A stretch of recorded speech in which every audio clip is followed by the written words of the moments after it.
Di sepanjang 15 tahunnya bermain di NBA, Klay Thompson dikenal sebagai seorang starting shooting guard yang ulung. Saat ini, ia memang berstatus sebagai pemain dari tim berlogokan kuda, yaitu Dallas Mavericks. Tapi, sebelumnya, ia dikenal sebagai seorang shooting guard bintang, The Splash Brother, dari tim super duper kuat Golden State Warriors. Sayang, pada musim 2023-2024, Klay terlibat perseteruan dan pergumulan di Warriors.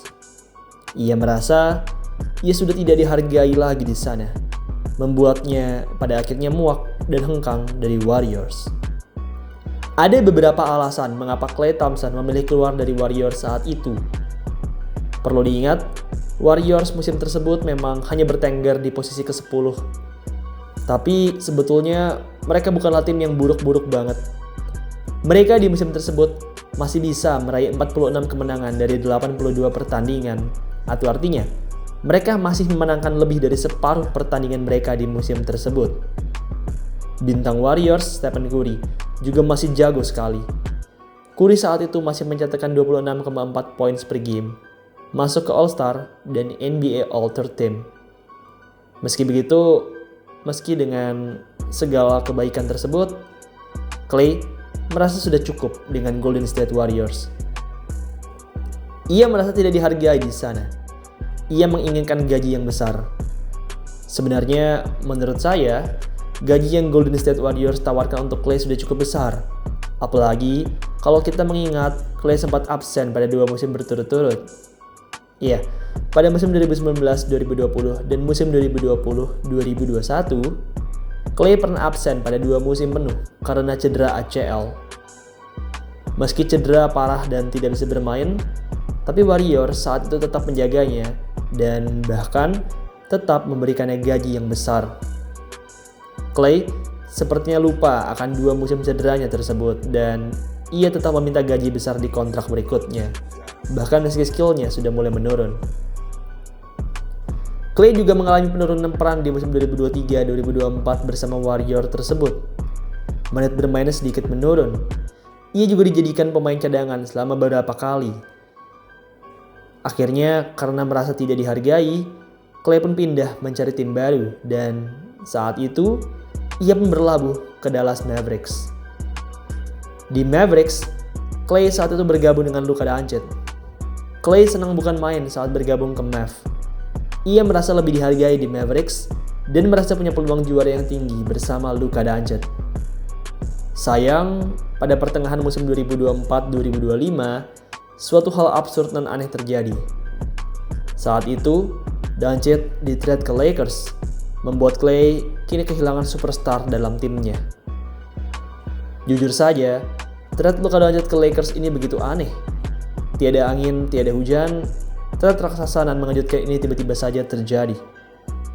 Banyak yang bilang, trade ini mungkin permainan dari komisioner NBA demi menaikkan rating NBA. Tapi, tidak ada yang tahu pasti apa alasan dibalik trade besar dan aneh ini. Ketiadaan Doncic jelas membuat Klay sedih. Ia bergabung ke Dallas Mavericks untuk meraih juara kelimanya. Tapi kini, sirna sudah harapannya. Oh ya BTW, di Dallas Mavericks, Klay ini bisa dibilang bermain lebih buruk dibanding pada masa-masanya dengan Warriors.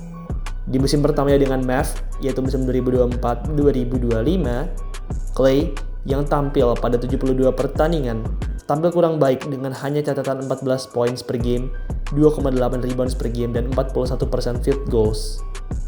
Rataan 14 poin per gamenya saat itu merupakan yang terendah semenjak musim rookie-nya di NBA.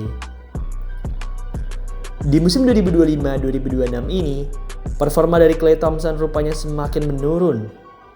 Sejauh ini, Klay telah bermain pada 8 pertandingan bersama Mavericks dan sejauh ini, ia hanya mampu mencatatkan rataan 8,5 points, 3,1 rebound, 34% field goal, dan 29% 3 points.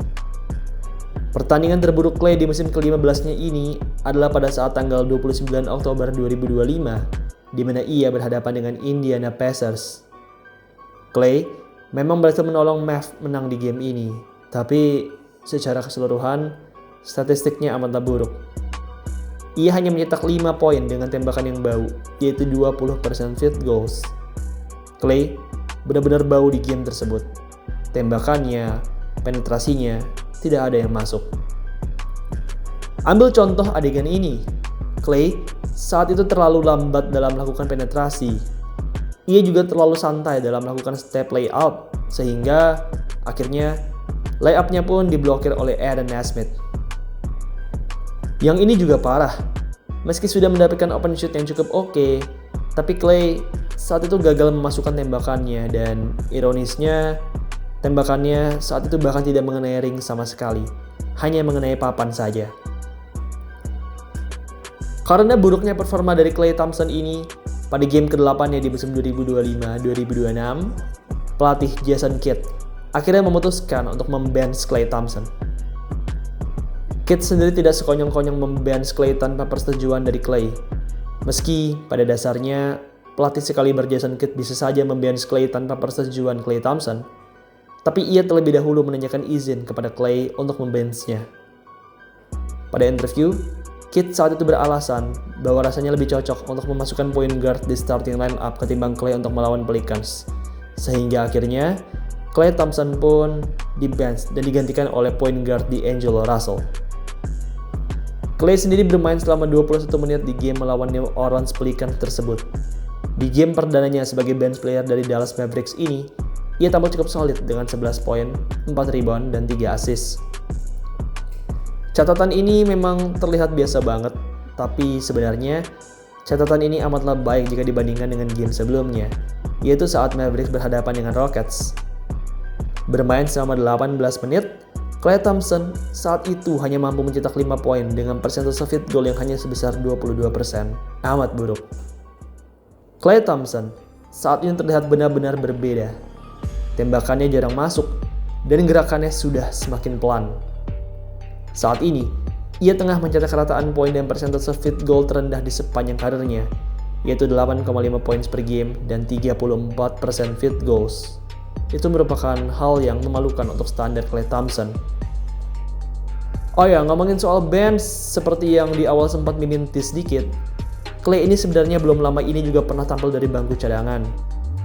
Di musim 2023-2024, atau di musim terakhir dengan Golden State Warriors, ia pernah beberapa kali tampil dari bangku cadangan, karena dirasa punya performa yang kurang baik oleh pelatihnya. Pada 15 April 2024, Klay untuk pertama kalinya dijadikan pemain bench, usai 12 tahun selalu menjadi starter. Hebatnya, Klay tampil luar biasa di game pertamanya sebagai pemain bench tersebut. Ia saat itu tampil ganas dengan 35 poin dan 59% field goals. Menariknya, 35 poin yang ia cetak dari bangku cadangan tersebut merupakan season high-nya di musim 2023-2024. Kini, situasinya berbeda. Meski sudah dipindahkan menjadi cadangan oleh Jason Kidd pun, Klay Thompson tetaplah tampil biasa saja. Klay Thompson saat ini sudah benar-benar memasuki masa jomponya di NBA.